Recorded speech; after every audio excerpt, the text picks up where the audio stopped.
Hello everyone, welcome back to another part of this marathon series. I really hope the video I am uploading is quite helpful for you. If you really like my video, do share with your friends and subscribe to my channel. Today we will be covering tax management portion which is comprises of 25 marks. So let's get started. आज से हम लोग का अपना taxation two that is indirect and indirect taxation का हम लोग का मैराथन स्टार्ट होने वाला है। This is for semester 5 students. और जो लोग मेरे को नहीं जानते हैं, मेरा नाम सीए गौरव शॉ है। I am a qualified chartered accountant और मैं आपका भवानीपुर सेंटर्स में मैं ट्यूशन देता हूँ regarding taxation. Okay, now we will be starting with our direct taxation. Okay, the first topic which we will be covering is tax management. Tax management हमें हम लोग का टोटल एडवांस टैक्स है, tax deducted at source है, interest है, return on income है, PAN है and assessment procedure. This whole chapter comprises of 25 marks. 25 marks, fine. Now ये जो चैप्टर है ना, उसके बाद हम लोग जब डायरेक्ट टैक्स खत्म कर लेंगे, उसके बाद हम लोग इनडायरेक्ट टैक्स में जाएंगे which is of 40 marks. Total direct tax भी 40 मार्क्स का है अपना, एंड 40 मार्क्स का direct tax and indirect tax भी 40 मार्क्स का है, fine. Now now we will move to this topic. हम लोग का जो आज का टॉपिक रहेगा वो होगा tax deducted at source, that is TDS. Okay, तो एवरीवन जिसने ने भी पढ़ा है नहीं पढ़ा है मुझे नहीं पता, क्या किसका कितना बेस स्ट्रांग है, कितना क्या स्ट्रांग है, मुझे नहीं idea. We will be thoroughly read, हम लोग हर एक चीज को बहुत कंसेप्चुअली समझेंगे, हर एक चीज को समझने का कोशिश करेंगे कि चैप्टर क्या बोल रहा है, fine. That is tax deducted at source. Okay, तो सबसे पहले तो इसका जो हेडिंग है, टैक्स को डिडक्ट कर रहा है, किससे डिडक्ट कर रहा है? सोर्स से। ओके, सोर्स से डिडक्ट कर रहा है। नाउ इसका ना किससे डिडक्ट कर रहा है? सोर्स से डिडक्ट कर रहा है। ओके, हम लोग एक एग्जांपल के थ्रू इसको समझने का कोशिश करेंगे, फाइन। ओके, समझो, जो हम लोग का टॉपिक है वो है TDS. Okay, there is a person A and there is another person B. ये है सर्विस प्रोवाइडर। ओके, सर्विस दे रहा है, और ये है सर्विस रिसिपेंट, इसको सर्विसेज चाहिए, फाइन। समझो ए एक इंटीरियर डेकोरेटर का सर्विस प्रोवाइड करता है और इसको एक सर्विसेज चाहिए, किसको चाहिए? बी को। ओके, अब इसको अपना घर के लिए, से सपोज अपना घर के लिए, अपना शॉप के लिए एक सर्विसेज चाहिए। ए ने कोट किया जो इसका सर्विस का जो वैल्यू होगा वो होगा 30,000 रुपीज, फाइन, 30,000 रुपीज। नाउ अभी ना यहाँ पे गवर्नमेंट बोलती है ना, बिफोर पेमेंट, ये जो तुम पेमेंट करेगा इसको 30,000, ये इसको तुम ना पूरा पेमेंट मत करना। इसको इसका कुछ पोर्शन ना तुम अपने पास काट के रख लेना, और उसके बाद मेरे को सबमिट कर देना on the due date of TDS. Tax जो टीडीएस होता है ना, इसका एक ड्यू डेट होता है जिसमें हम लोग को सबमिट करना पड़ता है। हम लोग जैसे जैसे चैप्टर को आगे बढ़ेंगे, हम लोग आस्ते आस्ते सब समझेंगे, अभी हम लोग कंसेप्ट को समझ रहे हैं। से सपोज इसका ना रेट जो दिया हुआ है पर्टिकुलरली 10% है, तो 3,000 रुपीज क्या करेगा ना, वो 3,000 रुपीज क्या करेगा? डिडक्ट कर लेगा, और 27,000 क्या करेगा? पास ऑन कर देगा, किसको? ए को। ओके, और ये जो 3,000 है ना, ये किसको जमा करेगा? ये जमा करेगा गवर्नमेंट को। ओके, किसको जमा कर देगा? गवर्नमेंट को। किसके बिहाफ में करेगा? ए के बिहाफ में। तो ए का एक तरीके से क्या हो गया, ये एडवांस टैक्स, कहीं ना कहीं एडवांस टैक्स हो गया कि पहले से मैंने गवर्नमेंट को पे कर रहा हूँ, मैं पहले से गवर्नमेंट को पे कर दे रहा हूँ, तो इसको एक कहीं ना कहीं हम लोग इसको बोल सकते हैं कि एडवांस में गवर्नमेंट के पास ये चला जा रहा है, जो ये अपना टैक्स लाइबिलिटी के साथ सेट ऑफ करेगा, फाइन। नाउ अब यहाँ पे ए को हम लोग क्या बोल सकते हैं? ए जो हो गया और ये जो बी हो गया, इसको हम लोग बोलेंगे डिडक्टर। Okay, deductor. और जिसका कटा है उसको हम लोग क्या बोलेंगे? Deductee, fine. ये काट रहा है तो इसको हम लोग बोलेंगे डिडक्टर, ये जिसका कट रहा है उसको हम लोग बोलेंगे डिडक्टी। ओके, और एसेट क्या है? ये जो जो 3,000 रुपीज बना है, ये किसका एसेट हो गया? बी का एसेट हो गया। जो कौन पे कर रहा है? बी पे कर रहा है। किसके बिहाफ में पे कर रहा है? ए के बिहाफ में। होपफुली आपको समझ में आया होगा इसका कंसेप्ट। नाउ अब क्या है ना, टीडीएस का ना बहुत बड़ा कंसेप्ट है और बहुत सारा सेक्शन है इसका, बट ना तुम लोग के सिलेबस में बहुत कम चीज को कवर अप किया गया है, फाइन। ओके, तो हम लोग एक एक एस्पेक्ट को हम लोग पढ़ेंगे और एक एक एस्पेक्ट को हम लोग समझने का कोशिश करेंगे। ओके, सबसे पहला चीज यहाँ पे बोलता है ना, the payer is known as deductor and the payee is known as deductee. Okay, जो इनकम होते हैं उसका जो नेट पेमेंट होता है, उसका टीडीएस को काट के डिपॉजिट करना पड़ता है गवर्नमेंट को with in a stipulated time, और कुछ नहीं बोला गया। अब हम लोग अपना टॉपिक को में आगे बढ़ते हैं। सबसे पहला जो टॉपिक है हम लोग का वो है सेक्शन 192, जिसको हम लोग बोलते हैं टैक्स ऑन सैलरीज। ओके, अभी बहुत जन का क्वेरीज आता है, क्या सर हम लोग को सेक्शन याद करने का जरूरत है? कोई जरूरत नहीं सेक्शन याद करने का, अगर याद होता है तो इट्स गुड, अगर याद नहीं होता है कोई इतना टेंशन लेने का कुछ नहीं है। Section 192, okay, salary. ना सैलरी एक ऐसा यूनिक सेक्शन है ना, जहाँ पे ना बेसिकली ना इसका पर्टिकुलरली ना कोई परसेंटेज नहीं दिया हुआ है। इसमें हम लोग ना बेसिकली क्या निकालते हैं ना, एवरेज रेट निकालते हैं, average rate of tax. Average rate of tax से ही हम लोग को क्या करना पड़ता है, टीडीएस काटना पड़ता है। एक्चुअली ना बेसिक कंसेप्ट क्या है ना, टैक्स ऑन सैलरीज का, जो हम लोग बोलते हैं सैलरीज का, हर मंथ ना से सपोज ना 50,000 से सपोज किसी एक पर्टिकुलर पर्सन का 50,000 सैलरी है, उसका टीडीएस कितना कटता है, से सपोज 5,000 रुपीज। अभी 5,000 इंटू 12 कितना हो जाएगा, 60,000 रुपीज। फाइन। ये जो 60,000 है और 50,000 इंटू 12 कितना हो गया, 50,000 इंटू 12 6 लैक्स तुम्हारा। Okay, 6 lakhs. Now, this 6 lakhs and this 60,000, that is 60,000 divided by 6 lakhs into 100. ये जो हो गया ना, इसको हम लोग बोलते हैं एवरेज रेट ऑफ टैक्स। कितना हुआ निकालो सब, कैलकुलेट करने की कोशिश करो, कितना हो गया, नॉर्मल है 10%। फाइन। ये जो 10% है, इसको हम लोग क्या बोलते हैं, एवरेज रेट ऑफ टैक्स। इसी एवरेज रेट ऑफ टैक्स से ना हम लोग बेसिकली टैक्स ऑन सैलरीज को निकालते हैं। फाइन। ओके। तो हर एक पर्सन, अच्छा, टीडीएस को चैप्टर को पढ़ने से पहले ना there is a two concept. कौन डिडक्ट करता है, who is a deductor, and किसका डिडक्ट होता है, who is a deductee. Okay fine. Okay, तो यहाँ पे कौन रिस्पॉन्सिबल है टैक्स को डिडक्ट करने का, एम्प्लॉयर, क्योंकि सैलरी का बात कर रहा है तो किसका जाएगा, एम्प्लॉयर को।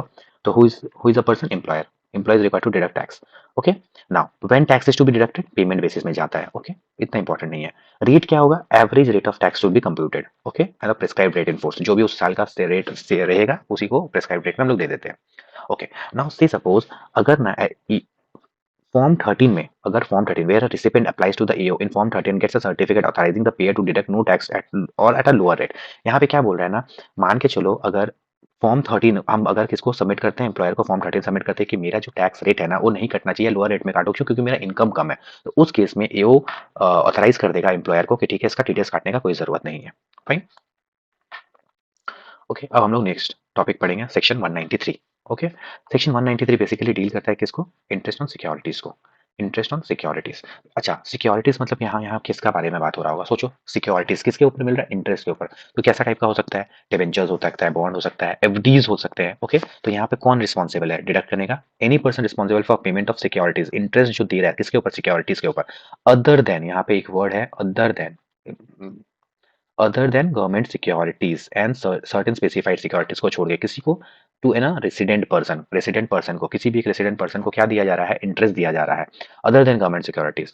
ओके, कितना रेट होगा, 10% का टीडीएस कट जाएगा, 10% का टीडीएस रेट लग जाएगा। फाइन। इसमें भी सेम सेम एग्जामिशन का क्वालिफिकेशन है कि अगर फॉर्म 13 में अगर एओ बोल देता है, बेसिकली वो जाता है एओ के पास, बोलता है कि मेरा इतना इनकम है ही नहीं कि मेरा टीडीएस कटना चाहिए, तो उसको फॉर्म 13 में वो क्या करेगा, अप्लाई करेगा।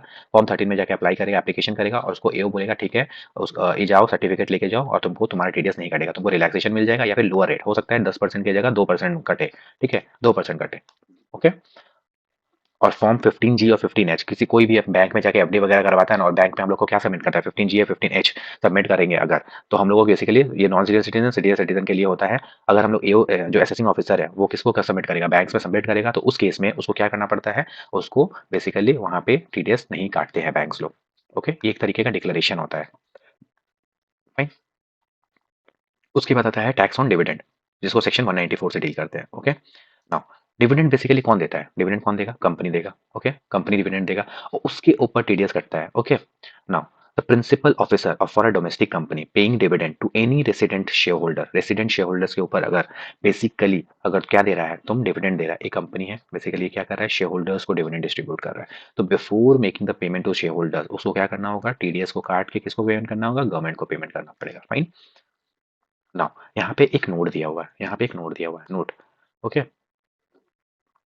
इन the following cases tax is not required to be deducted, ये सारे केसेस में टैक्स नहीं काटना पड़ेगा। किस किस केस में, no deduction shall be made if payment is made to insurance company, example LIC. यहाँ पे ऐसा क्यों बोला गया, क्योंकि LIC is a government holding company, एक तरीके का क्या है इसमें, गवर्नमेंट होल्डिंग बहुत ज्यादा है, एक तरीके का गवर्नमेंट होल्डिंग कंपनी है, इसीलिए यहाँ पे गवर्नमेंट को खुद ही देगा, इसलिए यहाँ पे इसका एक्सेप्शन है कि डिविडेंड इंश्योरेंस कंपनी को अगर हम लोग पे कर रहे हैं तब उस केस में टीडीएस काटने का जरूरत नहीं है। डिविडेंड किसको पे कर रहे हैं, अगर बिजनेस ट्रस्ट को अगर पेमेंट कर रहे हैं तब भी जरूरत नहीं है। No deduction shall be made in case of a share holder being an individual if the dividend is paid by the company by any mode other than cash, and the amount of such dividend or the aggregate amount of such dividend distributed or paid is likely to be distributed or paid during the financial year or by the company or the shareholder does not exceed rupees 5,000। Okay, अगर dividend का amount up to 5,000 है, up to 5,000, तो भी जाके हम लोग को TDS का जो कंप्लायंस है वो करने का जरूरत नहीं, टीडीएस काटने का मतलब अगर एक इंडिविजुअल को 5,000 का डिविडेंड साल में जा रहा है तब उस केस में उसको डिविडेंड के ऊपर टीडीएस काटने का कोई जरूरत नहीं है। ओके।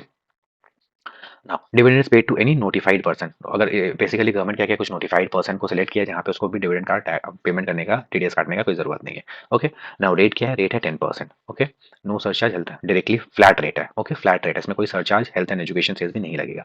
सेम पॉइंट एग्जामिशन रिलैक्सेशन के लिए अगर फॉर्म 13 या फिर फॉर्म 15G अगर हम लोग सबमिट करते हैं वो को कि हम लोग को टैक्स नहीं काटना चाहिए, टीडीएस नहीं काटना चाहिए क्योंकि हम लोग का इनकम बहुत लोअर है, तो उस केस में टैक्स नहीं काटता है। फाइन। फिर आता है सेक्शन 194 ए। सेक्शन 194 ए क्या बात करता है? सेक्शन 194 बेसिकली सेक्शन 194 ए डील करता है TDS on interest other than interest on securities. ऊपर वाला हम लोग पढ़े थे इंटरेस्ट ऑन सिक्योरिटीज के ऊपर, ये है TDS on interest other than interest on securities को छोड़ के, सिक्योरिटीज को इंटरेस्ट को छोड़ के। यहाँ पे who is responsible to deduct tax? कौन कौन पर्सन होगा responsible? Following person responsible to deduct tax at source on interest other than interest on security or resident person. Any person other than individual or HUF or an individual HUF whose total sales or gross receipt or turnover from the business or profession carried on by exceeds rupees 1 crore in case of business or rupees 50 lakh in case of a profession during the financial year immediately preceding the financial year in which such interest is credited or paid। क्या बोल रहा है कि ये particular person following person responsible only, ये इन लोग ही TDS. देखो TDS कोई ऐरा गैरा नत्थु कैरा लोग नहीं काट सकता, ओनली उस लोग के पास ही टीडीएस कटता है जिस लोग के पास टैन नंबर अवेलेबल होना चाहिए। टैन नंबर अवेलेबल हो, tax payer identification number. Okay, ये नंबर अगर होगा तभी जाके तुम टीडीएस काट सकता है। ओके, यहाँ पे बेसिकली बोल रहा है एनी पर्सन, कोई भी काट नहीं सकता, any person other than individual को और एचयूएफ को छोड़ के इन लोग ही टीडीएस काट सकता है। और वो इंडिविजुअल और एचयूएफ जिसका अगर अगर इंडिविजुअल एचयूएफ को काटना है वो तभी काटेगा जिसका अगर उसका टोटल टर्नओवर और ग्रॉस रिसीट 1 करोड़ से ऊपर हो। अगर उसका बिजनेस है तो उसका 1 करोड़ और प्रोफेशन है तो 50 लाख के ऊपर, तभी जाके उसको टीडीएस का अवेबिलिटी है, तभी जाके वो टीडीएस काट सकता है, वरना टीडीएस नहीं काट सकता। ओके, यहाँ पे अगर कोई लोग कंफ्यूज हो गया हो हम फिर से उसको बता दे रहे हैं। यहाँ पे बोल रहे हैं कि कौन कौन सा पर्सन, ये लोग ही पर्सन है जो responsible to deduct tax at source. Okay, TDS कौन काट सकता है? ओके, कोई भी पर्सन काट सकता है इंडिविजुअल एचयूएफ को छोड़ के। ओके, यहाँ पे बोल रहा है इंडिविजुअल एचयूएफ भी काट सकता है अगर उसका बिजनेस है तो 1 करोड़ के ऊपर जाना चाहिए उसका टर्नओवर, और अगर उसका ग्रॉस रिसीट है तो 50 लाख के ऊपर उसका जाना चाहिए, तभी जाके वो टीडीएस काट सकता है, वरना नहीं काट सकता। There is an important notes जो नीचे है, वो क्या बोलते हैं? ओके, इंपॉर्टेंट नोट में क्या है? No tax shall be deducted at source if during the financial year interest payable by the payer to the payee does not exceed rupees 5,000। मतलब क्या है? अगर 5,000 तक उसको इंटरेस्ट पे कर रहा है, से सपोज कोई इंस्टीट्यूशन है जो इंटरेस्ट पे कर रहा है और उसका ड्यूरिंग द फाइनेंशियल ईयर 5,000 ही है। ओके, केस स्टडी के फॉर्म में भी तुम लोग से क्वेश्चन पूछ दिया जाएगा कि अगर से suppose interest other than interest on securities 5,000 के अंदर है तो क्या टीडीएस कटेगा? तो यहाँ पे हम लोग का स्ट्रेट आंसर होगा no. Section 194 A deals with कि अगर 5,000 तक ही इंटरेस्ट है तो हम लोग को कोई टीडीएस काटने का जरूरत नहीं है। However, following person responsible to deduct TDS on interest other than interest on securities paid or payable to a resident person if during the financial year interest paid or payable 40,000 है और in case of 50,000 in case of senior citizen। यहाँ क्या बोल रहा है ये चीज आराम से समझना। बेसिकली यहाँ पे बात कर रहा है इस तीनों बैंकिंग कंपनी को, कोऑपरेटिव सोसाइटी और पोस्ट ऑफिस को छोड़ के। ओके, यहाँ पे अगर इन लोग इंटरेस्ट पे कर रहा है तो 40,000 का लिमिट एप्लीकेबल होगा। फाइन, 40,000 का लिमिट एप्लीकेबल होगा। अदर देन इसको छोड़ के कोई पेमेंट करा, following person responsible to deduct TDS on interest other than interest on securities to a resident person if during the financial year interest paid or payable is 40,000 or 50,000 in case of senior citizen। मतलब अगर एक banking company, cooperative society या post office अगर एक interest pay कर रहा है कोई पर्टिकुलर पर्सन को जिसका 40,000 तक नहीं गया, अगर 40,000 ही इंटरेस्ट है तब उसको टीडीएस काटने का जरूरत नहीं है। लेकिन अगर उसका 50,000 का इंटरेस्ट है सीनियर सिटीजन के केस में तब भी उसको इंटरेस्ट करने का टीडीएस काटने का जरूरत नहीं है। इसके ऊपर 40,000 के ऊपर गया या 50,000 के ऊपर गया तभी जाके उसको टीडीएस काटने का जरूरत है, वरना नहीं है। फाइन, लेकिन अगर इसको छोड़ के बैंकिंग कंपनी, कोऑपरेटिव या पोस्ट ऑफिस को छोड़ के अगर कोई है तो उसको कितना काटना होगा? अप टू 5,000 के ऊपर ही मैटर करेगा। अगर 5,000 तक है तो उसको टीडीएस काटने का जरूरत नहीं है। फाइन, रेट क्या है टीडीएस का? 10%। ओके,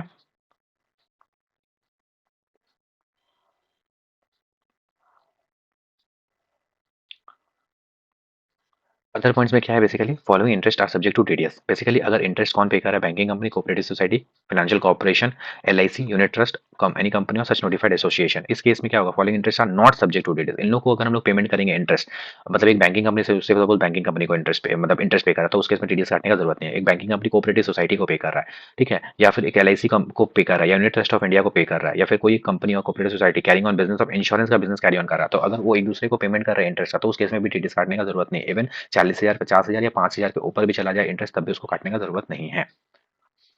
अगर इंटरेस्ट क्रेडिटेड और paid by a firm to a partner, एक फर्म किसको अपना अपना पार्टनर को खुद इंटरेस्ट पे करे तो भी उस केस में टीडीएस काटने का जरूरत नहीं है। इंटरेस्ट क्रेडिटेड और paid by cooperative society to a member thereof, to such income और क्रेडिटेड और paid by a cooperative society, same cooperative society अपना मेंबर को इंटरेस्ट पे कर रहा है, उस केस में भी उसको इंटरेस्ट पे टीडीएस काटने का जरूरत नहीं है। Interest on deposit with a primary agricultural credit society और प्राइमरी क्रेडिट सोसाइटी और कोऑपरेटिव लैंड मॉर्गेज बैंक, और बेसिकली यहाँ पे भी बोल रहा है इंटरेस्ट जो डिपॉजिट करना पड़ता है एग्रीकल्चरल क्रेडिट सोसाइटी के केस में, उसमें भी टीडीएस काटने का जरूरत नहीं है।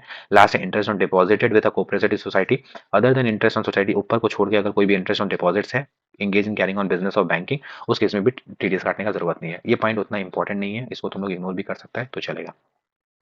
बेसिकली हम लोग का क्या, हम लोग को ध्यान कहाँ रखना पड़ेगा इस सेक्शन में, इस सेक्शन में हम लोग को बेसिकली सिर्फ यहाँ ध्यान रखना पड़ेगा कि interest other than interest on security के केस में 5,000 तक का लिमिट है, लेकिन अगर बैंकिंग कंपनी है, एक कोऑपरेटिव सोसाइटी है या फिर एक पोस्ट ऑफिस के केस में लिमिट कितना इंटरेस्ट का 40,000, और सीनियर सिटीजन के केस में 50,000 का लिमिट है। फाइन, इसको छोड़ के अगर कोई भी इंटरेस्ट पे कर रहा है, इसको छोड़ के बेसिकली ये तीनों को छोड़ के, एक बैंकिंग कंपनी, कोऑपरेटिव सोसाइटी और पोस्ट ऑफिस को छोड़ के अगर कोई भी इंटरेस्ट पे कर रहा है तो उसका लिमिट है 40,000 और 50,000 रिस्पेक्टिवली।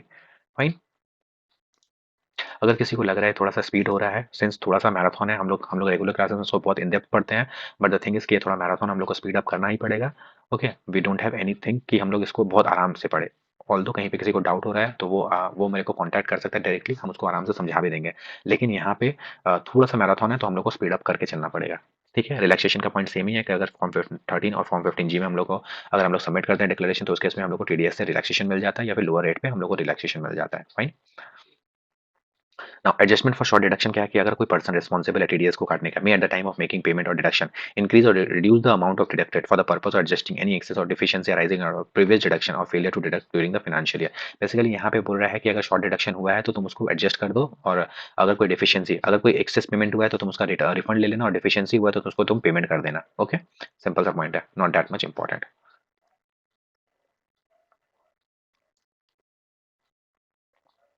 ओके, अब आता है चोरी चुकारी वाला के केस में, अगर तुम लोग किस में जीत गया, लॉटरी वगैरह में जीत गया पैसा, अगर किस कोई एक लॉटरी में पैसा जीत गया, कितना, सेक्शन 194B। बेसिकली कोई भी पर्सन जो क्या कर रहा है, for paying to a person any income by way of winning of lottery crossword, क्या तुम किससे जीत रहा है पैसा, लॉटरी से, क्रॉसवर्ड पजल से, कार्ड गेम से, या अदर कोई भी गेम से। ठीक है, जहां पे जो लॉटरी का अमाउंट है वो 10,000 के ऊपर है, अगर 10,000 के ऊपर जा रहा है, ओके, तो उस केस में हम लोग को टीडीएस काटने का तभी जरूरत पड़ेगा जब उसका जो विनिंग अमाउंट है वो 10,000 के ऊपर गया, 10,000 के ऊपर गया। If such income is more than 10,000, say suppose 15,000 है, then tax is to be deducted on whole amount, that is 15,000। मान के चलो तुमने कितना जीता है, 20,000 रुपीज जीत गया। किसमें जीता है, लॉटरी में जीत गया। तो क्या सर 10,000 हम लोग इसको माइनस कर देंगे और उसके बाद रेस्ट 10,000 के ऊपर टीडीएस काटेंगे क्या, नहीं, पूरा का ऊपर 20,000 के ऊपर टीडीएस कट जाएगा। फाइन, लेकिन तभी कटेगा अगर अमाउंट 10,000 के ऊपर गया, अगर अमाउंट अप टू 10,000 है, उस केस में टीडीएस को काटने का कोई जरूरत नहीं है। फाइन, रेट क्या है, रेट है रेसिडेंट पर्सन के लिए 30% और नॉन रेसिडेंट के लिए 30% plus surcharge plus health and education cess. Okay, तो हम लोग को रेसिडेंट का ही लिए एप्लीकेबल है, हम लोग रेसिडेंट के लिए सिर्फ पढ़ेंगे, नॉन रेसिडेंट के लिए बस जानने पर्पज के लिए हम रख दिए हैं कि basically 30% is the rate of tax. Fine, okay, यहाँ पे बोला गया है ना, इंपॉर्टेंट नोट क्या है कि अगर प्राइस क्या है, पार्टली कैश में है और पार्टली काइंड में है। ओके, से सपोज एक कोई भी एक पर्टिकुलरली केबीसी हुआ और वहां पे तुम लोग क्या जीता है, एक कार जीत गया। फाइन, इसका एग्जांपल हम लोग रेगुलर क्लासेस में, कार जीत गया।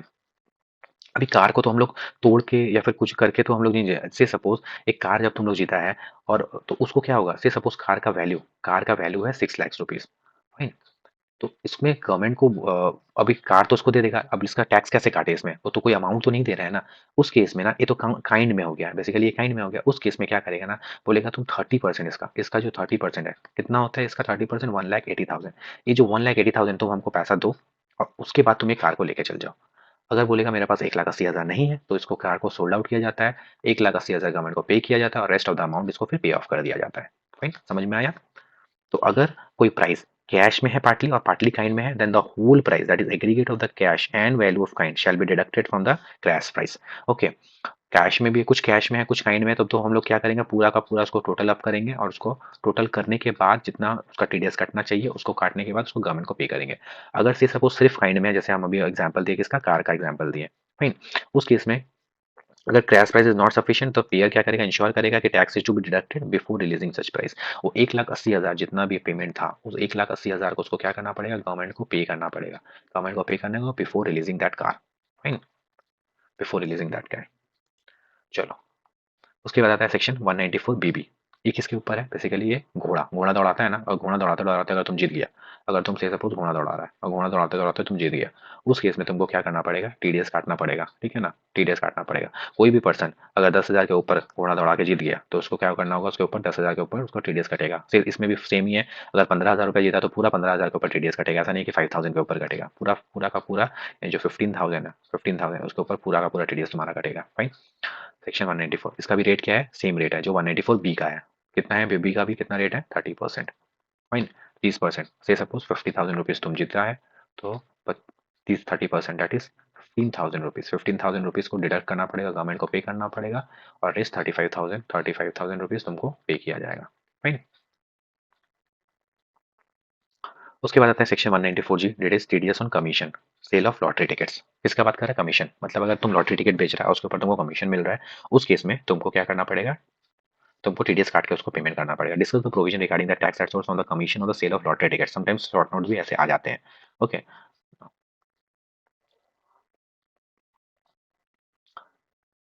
TDS on commission of sale of lottery tickets. यहाँ पे कौन पर्सन बेसिकली देगा? जो पर्सन बेसिकली लॉटरी दे रहा है। Any person responsible for paying to any person any income by way of commission, remuneration और प्राइस बाय व्हाटएवर नॉर्म called on the lottery tickets to any person who is stocking, distributing, purchasing और selling such tickets. Basically कौन है? तुम लोग यहाँ पे देखेगा टिकट बेचता हुआ कोई भी पर्सन, अगर वो लोग क्या कर रहा है? टिकट बेच रहा है, और उस केस में एक पर्सन क्या है? राम नाम का कोई पर्सन आके टिकट जीत गया, ठीक है, टिकट में लॉटरी प्राइस जीत गया, तो वो क्या करेगा? अपना पॉकेट से तो उसके पास थोड़ी कुछ है, वो क्या करेगा? जितना पैसा विनिंग अमाउंट जो कौन देगा? जो से सपोज एक जो प्राइस डिस्ट्रीब्यूशन कंपनी होता है, वो एक समझ लो 1 करोड़ का लॉटरी जीत गया, 1 करोड़ का लॉटरी जीत गया। अब इसमें से ये बेसिकली 5% डिडक्ट करेगा। 5% डिडक्ट करने के बाद जो पेमेंट होता है वो इसको पेमेंट को किया जाएगा। फाइन। तो any person responsible for paying to any person any income by way of commission, remuneration or price by whatever name called on lottery tickets to any person who is stocking, distributing, purchasing और selling of such ticket, वो लोग basically क्या करेगा? ये लोग जो है basically TDS काटेगा और सामने वाले को डिडक्ट करके पेमेंट करेगा। Now when tax is to be deducted, कब करेगा? At the time of payment. When tax shall be deducted at the time of payment और credited to the employee whichever is earlier. Okay, ये वाला 2 बार छप गया है, एक बार इसको काट देना। बेसिकली कब हम लोग को बेसिकली पेमेंट करना पड़ता है? जब हम लोग पेमेंट करेंगे तब। Okay, this has to be deducted. ये 2 बार छप गया है, इसको काट देना। रेट ऑफ टैक्स कितना है? 5% है रेट ऑफ टैक्स। 5% है। एग्जामेशन है क्या कुछ? हाँ, फॉर्म 13 वाला सेम सेम चीज है। अगर फॉर्म 13 में हम जाकर सबमिट करेंगे, उस केस में लोअर रेट में या फिर not to be deducted tax हम लोग को डिडक्ट करके देना पड़ता है। ओके। नाउ सेक्शन, यहाँ पे बेसिकली एक नया टॉपिक है, ये बेसिकली कोई सेक्शन नहीं है, यहाँ पे एक नया टॉपिक है, जहाँ पे से सपोज मान के चलो, यहाँ पे हो रहा है TDS to be deducted on amount excluding GST component. मान के चलो तुम्हारा इनवॉइस का वैल्यू है, 1 मिनट, ओके, तुम्हारा इनवॉइस का वैल्यू है 10,000 रुपीज। फाइन। उस केस में मान के चलो यहाँ पे 18% टीडीएस है। ओके, दैट इज, अगर हम लोग यहाँ पे 1800 रुपया, 1800 रुपया टीडीएस अगर हम लोग अप्लाई करते हैं, ओके, तो हम लोग का हो जाएगा यहाँ पे 11,800। फाइन। 11,800, ये हम लोग का कितना हो गया? Invoice value. अगर इस वैल्यू में क्या है? जीएसटी इंक्लूड किया हुआ है। अगर इस वैल्यू में हम लोग जीएसटी इंक्लूड किया हुआ है, तो जीएसटी कंपोनेंट में टीडीएस डिडक्ट करने का कोई जरूरत नहीं है। यहाँ बोल रहा है TDS to be deducted on the amount excluding GST component. GST component को छोड़ के जो अमाउंट होता है ना, that is actual invoice value, इसके ऊपर टीडीएस कटेगा, और रेस्ट जो होगा इसके ऊपर टीडीएस से सपोज 10% का टीडीएस रेट है, fine? तो इसके ऊपर कितना कट गया? 1,000 रुपया। ओके, इसके ऊपर टीडीएस कटेगा, और 9,000 प्लस 1,800 सामने वाले को रिम्बर्स, उसको पेमेंट कर दिया जाएगा। Okay, whenever in terms of agreement or contract between payer and pay, the GST component compressed in the amount payable to a resident indicated separately, tax to be deducted also on the amount paid or payable without including such GST component। Basically बोला TDS deduct नहीं होगा। Fine. किस पे? GST components पे। उसके बाद है 2 short notes आ जाता है, कभी कभी अगर हुआ तो शॉर्ट नोट्स भी आ जाता है। किसके ऊपर आ जाएगा शॉर्ट नोट्स तुम लोग का? Tax deducted at collection account number and requirement to furnish PAN के ऊपर। ओके, बेसिकली हम अभी बोले थे ना कि हर एक पर्सन टीडीएस नहीं काट सकता, उसको एक tax payer that is tax deducted account number, tax deduction account number that is tan number लेना ही पड़ेगा। एवरी डिडक्टिंग टैक्स और कलेक्टिंग टैक्स, जो लोग भी क्या करता है टैक्स को डिडक्ट करता है या कलेक्ट करता है, has been allotted a TDS TN number हम लोगों को लेना पड़ता है, tax collection account number within the specified time number. अच्छा, टैक्स कलेक्शन अकाउंट नंबर और टैक्स डिडक्टेड अकाउंट नंबर क्या होता है? बेसिकली ये होता है टीडीएस के लिए और ये होता है टीसीएस के लिए। फाइन। उसको क्या करना पड़ता है, टाइम स्टिपुलेटेड टाइम के अब लिए ईओ को अप्लाई करना पड़ता है for tax deduction and collection account number, where tax deduction account number, cash tax collection account number और tax deduction and collection account number has been allotted to a person, such person shall be code in such man number. क्या करना पड़ता है, उसको code करना पड़ता है, हर जगह उसको कोड करना पड़ेगा, क्या चालान में भी, सर्टिफिकेट्स में भी, क्वार्टरली स्टेटमेंट में, रिटर्न जितने भी भरना पड़ता है सब में उसको वो वाला पर्टिकुलरली रिटर्न में सबमिट करना पड़ता है। फाइन।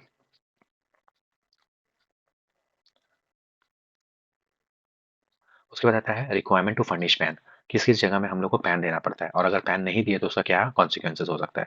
कोई भी person is entitle to receive any sum of income और अमाउंट, टैक्स क्या करना पड़ता है, हम लोग को डिडक्ट करना पड़ता है। उसको क्या करना पड़ता है, shall furnish PAN account number to a person responsible for deducting such tax, क्योंकि पैन नंबर दिखा के वो पैन के अगेंस्ट में ही टीडीएस को काटेगा। अगर हम लोग पैन नहीं शो करते हैं ना, फेलियर टू सच, अगर हम लोग पैन नहीं करते हैं तो हम लोग को higher of the following rates के ऊपर टीडीएस काटना। सी सपोज 5% भी टीडीएस का रेट है ना, तो भी इसके केस में हायर जो होगा that is rate in force, से सपोज 5% है, at the rate applicable in force और the rate of 20%, whichever is higher, इस तीनों का जो हायर रहेगा ना, ओके वो लग जाएगा। यहाँ पे 3 रेट का मतलब क्या है, से suppose eight the rate specified in the relevant provision, provision के अकॉर्डिंगली रेट दिया हुआ है 5%, फाइन, और एट द रेट और रेट इन फोर्स, से सपोज अमेंडमेंट के बाद रेट हो जाएगा 10%, अमेंडमेंट के बाद बजट आया, बजट के बाद रेट हो जाएगा 10% और अब उसके बाद है 20%, तो विच एवर इज हायर कितना हो जाएगा 20%, इसके ऊपर टीडीएस कट जाएगा अगर वो पैन फर्निश नहीं करता है तो। No declaration under section 197 A shall be valid unless the person furnishes his PAN account number in such declaration। Basically 197 के अकॉर्डिंगली उसको क्या करना पड़ता है, डिक्लेरेशन देना पड़ता है। In such any declaration becomes valid, in case any declaration becomes invalid the deductor shall deduct the tax. Okay, declaration जो दी है वो इनवैलिड अगर है, और जो डिक्लेरेशन दे रहे हैं ना कि हाँ मेरा पैन है, तो वो बेसिकली 197 ए में देना पड़ता है। अगर इनवैलिड है तो उसको क्या करना पड़ता है, डिडक्टर को डिडक्ट करना पड़ेगा टैक्स फिर। Okay, the deductee shall furnish a span to a deductor and both shall indicate the same in all the correspondence bill voucher and other document which shall be sent to each other where the pan provide where the pan provider to the deductor is invalid or does not belong to the deductor, it is deemed that deductee had not furnished his pan to the deductor। Basically PAN क्या हुआ, अगर invalid है उस PAN को और does not belong to the deductor, basically उस particular PAN उसको belong ही नहीं करता, उस केस में क्या मानेंगे कि पैन दिया ही नहीं गया है, फर्निश ही नहीं किया है, और जो रेट है ये एक्चुअल जो रेट है वो उसके ऊपर टीडीएस कट जाएगा। फाइन। यहाँ पे बेसिकली हम लोग का एक क्वेश्चन दिया हुआ है जहाँ पे मान के चलो ये जो है, ये जो मिस्टर पी है वो कहाँ पे वो काम करता है, एटीसी लिमिटेड में। फाइन। 2022-23 का डेटा दिया हुआ है, उसका टैक्सेबल सैलरी कितना है, 14 लाख रुपीज। ओके, 14 लाख का सैलरी दिया हुआ है। Repayment of interest on loan और सेल्फ ऑक्युपाइड प्रॉपर्टी के ऊपर कितना है, 50,000 रुपीज। ओके, नाउ रीपेमेंट किस चीज का कर रहा है, सेल्फ ऑक्युपाइड प्रॉपर्टी के ऊपर इंटरेस्ट ऑन लोन। ओके, और इन्वेस्टमेंट इन पीपीएफ कितना है, 1 लाख रुपीज। ओके, ये जो है ये सेल्फ ऑक्युपाइड पेमेंट का इंटरेस्ट है, तो ये 50,000 क्या हो जाएगा हम लोग का, लेस हो जाएगा, सेल्फ ऑक्युपाइड प्रॉपर्टी है, इंटरेस्ट हम लोग क्या हो जाएगा, लेस हो जाएगा, तो हम लोग का टोटल इनकम कितना आ गया, टोटल इनकम हो गया 13,50,000। फाइन। फिर से अगर किसी को नहीं समझ में आया, हम लोग टोटल इनकम अगर हम लोग जब निकालते हैं, टोटल इनकम का कंपटीशन जब भी करते हैं, हम लोग क्या करते हैं, सबसे पहले क्या लिए, सैलरी लिए, सैलरी कितना है 14 लैक्स। अब नंबर 2 क्या है, self occupied property. Self occupied property का क्या है, सेल्फ ऑक्युपाइड प्रॉपर्टी का बेसिकली इंटरेस्ट है। इंटरेस्ट क्या होता है 24 बी के अंदर, सेक्शन 24 सब सेक्शन बी के अकॉर्डिंगली क्या करना पड़ता है, माइनस करना पड़ता है 50,000। कितना हो जाएगा मेरा नेट टैक्सेबल इनकम, 13,50,000, 13,50,000 हो गया। अब क्या हो जाएगा, डिडक्शन मिलेगा इसको, कितना का, कितना का डिडक्शन मिलता है, 1 लाख का, 1 लाख का डिडक्शन है, 1 लाख का डिडक्शन है। टोटल इनकम कितना हो गया मेरा, 12,50,000। फाइन। डिडक्शन में माइनस कर दिया हम लोग, कितना हो गया 12,50,000। इसके ऊपर अगर हम लोग को टैक्स कंप्यूट करना होगा, 12,50,000 के ऊपर टैक्स कंप्यूट करो, पहला 2.5 लाख के ऊपर नील, 2.5 से 5 लाख, 2.5 लाख से 5 लाख तक कितना हो गया 5%, उसके ऊपर 20%, ठीक है 12,50,000।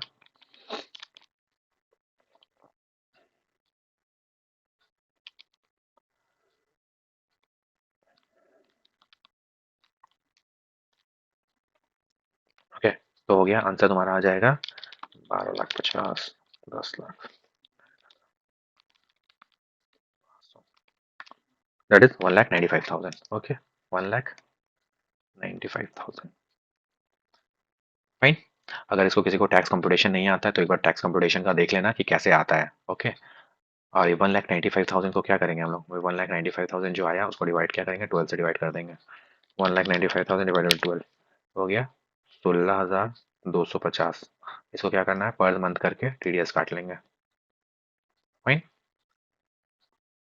तो यहाँ पे हम लोग का टीडीएस चैप्टर कंप्लीट होता है। Okay, Thank you everyone. Thank you for watching this video. I really hope you like this video.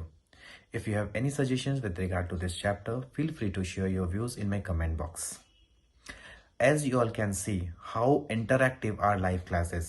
So if you want to join, you can contact me with the given email address. We provide the classes from our Bhawanipur center. And if you really like this video, feel free to share with your friends and don't forget to like, share and subscribe. Thank you. अब मिलते हैं अपने next video पे.